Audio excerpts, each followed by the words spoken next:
दोस्तों मैं आपको आज कुछ ऐसे देशों के बारे में बताने जा रहा हूं जिनकी छवि दुनिया में जरा भी अच्छी नहीं है। जैसे कि एक ऐसा देश है जिसने आज तक आधी दुनिया को लूट लिया है और भारत को तो हद से ज्यादा। जी हां, आप सही समझे, मैं बात कर रहा हूं ब्रिटेन की। अब वहीं अगर हम बात करते हैं एक ऐसे देश की जो बस उसी का साथ देता है जिससे उसको फायदा हो, और वो देश है अमेरिका। अब ठीक ऐसे ही एक ऐसा देश भी आता है जिसकी छवि पूरी दुनिया में है एक धूर्त राष्ट्र की, यानी कि एक ऐसा देश जो कि बहुत बड़े लेवल पर धोखे करता है। जी हाँ दोस्तों, आप सही समझे, ये देश कोई और नहीं बल्कि भारत का पड़ोसी देश चाइना है। और ये बात तो कोई भी नहीं कह सकता कि चीन की ये पूरी छवि हवा में ऐसे ही बन चुकी है। चीन ने हर पॉइंट पर अपने आप को प्रूव किया है कि वो एक धूर्त देश है, धोखेबाज देश है। अब ऐसे में ही खबर आती है, अब चीन जैसा धूर्त देश आपको कोई गिफ्ट देगा तो आपको क्या लगता है कि ये अच्छी बात है? नहीं दोस्तों, बल्कि इसका मतलब ये है कि आपको और भी ज्यादा सतर्क हो जाना चाहिए, क्योंकि ऐसा हो सकता है कि ये आने वाले किसी बड़े तूफान से पहले की शांति हो और ये आपको कुछ देकर आपसे 10 गुना ज्यादा लेने की फिराक में हो। और आज एक कुछ ऐसी ही खबर निकलकर सामने आ रही है जिससे कि बहुत सारे लोग खुश भी हो रहे हैं, लेकिन असल में हमें थोड़ा सा गंभीर हो जाना चाहिए, क्योंकि चीन ऐसे देशों में से नहीं है जो कि फ्री में ही किसी को कुछ दे दे। खैर, अब बात आती है कि आखिरकार चीन भारत को क्या दे सकता है। तो आप स्क्रीन पर देखिए, चीन पिछले 5 साल से चले आ रहे भारत के विवाद को अचानक से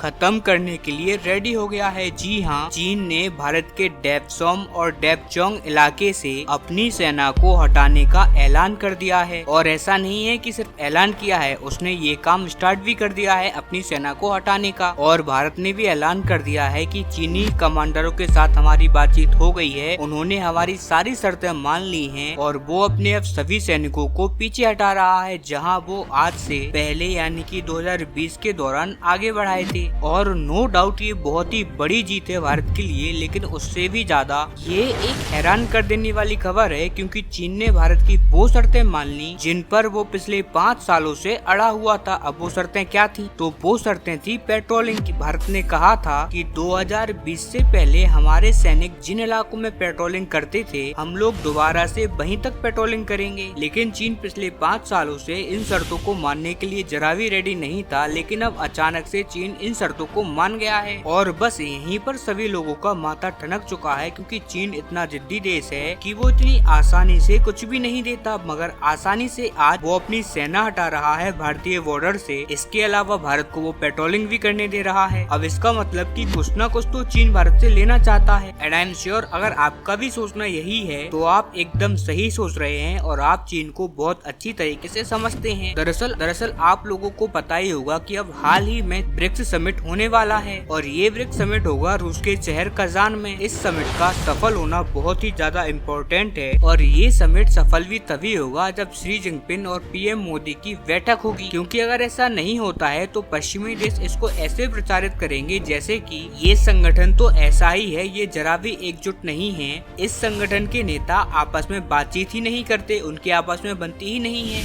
और जब इनका आपस में ही काम नहीं बन रहा तो ये हमारा क्या ही बिगाड़ लेंगे। और आप जानते ही होंगे कि रूस का और चीन का इस टाइम पर सबसे बड़ा ब्रह्मास्त्र है ब्रिक्स समिट, पश्चिमी वर्ल्ड के खिलाफ इंक्लूडिंग अमेरिका। और इसी वजह से चीन और रूस के राष्ट्रपति जरा भी नहीं चाहते कि ब्रिक्स का समिट फेल हो, और यही वजह है कि वो अपनी पूरी ताकत झोंक रहे हैं इस समिट को भव्य बनाने में। इस समिट को वो इतना ज्यादा सक्सेसफुल करना चाहते हैं जितना कि आज तक पूरी दुनिया ने ना देखा हो, क्योंकि सभी लोग जानते हैं कि अगर ब्रिक्स समिट सफल हो गया तो ना केवल वो G7 को टक्कर देगा बल्कि पूरी पश्चिमी लॉबी को हिलाकर रख देगा। और अमेरिका भी इस टाइम पर बहुत ज्यादा चिढ़ा हुआ है इसी सब से, क्योंकि ब्रिक्स अगर सफल हो जाता है तो ये दूसरे वर्ल्ड वॉर के बाद अमेरिका के लिए सबसे बड़ी चुनौती होगी, जो कि दुनिया के 3 सबसे ताकतवर देश भारत, रूस, चाइना, अमेरिका को दे रहे होंगे। और यही कारण है कि चीन इस टाइम पर अपनी समस्त चीजों को भुलाकर सिर्फ और सिर्फ ब्रिक्स पर फोकस कर रहा है। वो चाहता है कि पीएम मोदी की एक मीटिंग हो जाए शी जिनपिंग से, ताकि पूरी दुनिया में एक यूनिटी का मैसेज जा पाए, स्पेशली पश्चिमी देश और अमेरिका देखें कि हमारा ब्रिक्स का संगठन कितना ज्यादा एकजुट है। और यही कारण है कि चीन इतना ज्यादा एफर्ट्स कर रहा है। लेकिन ये कारण मानकर अगर हम भूल जाते हैं चीन कितना धोखेबाज है, तो ये हमारे लिए ही बहुत ज्यादा बुरा होगा, क्योंकि अभी तो चीन हट रहा है, ये बहुत ही ज्यादा अच्छी बात है। लेकिन हमें इसी के साथ ये बात भी इंश्योर करनी होगी कि चीन वापस से ये हरकत दोबारा से ना कर पाए, तभी इसमें हमारा फायदा होगा। चलिए मान लीजिए कि आज तो चीन पीछे हटा लेता है अपने सैनिकों, लेकिन कुछ टाइम के बाद जब ब्रिक्स समिट पूरा हो जाएगा, चीन का काम निपट जाएगा, तो वो एक बार फिर से अपने सैनिक भेज देगा। और अगर उसने एक बार फिर से अपने सैनिक भेज दिए, इसका मतलब कि उसने हमारा इस्तेमाल भी कर लिया, पश्चिमी लॉबी को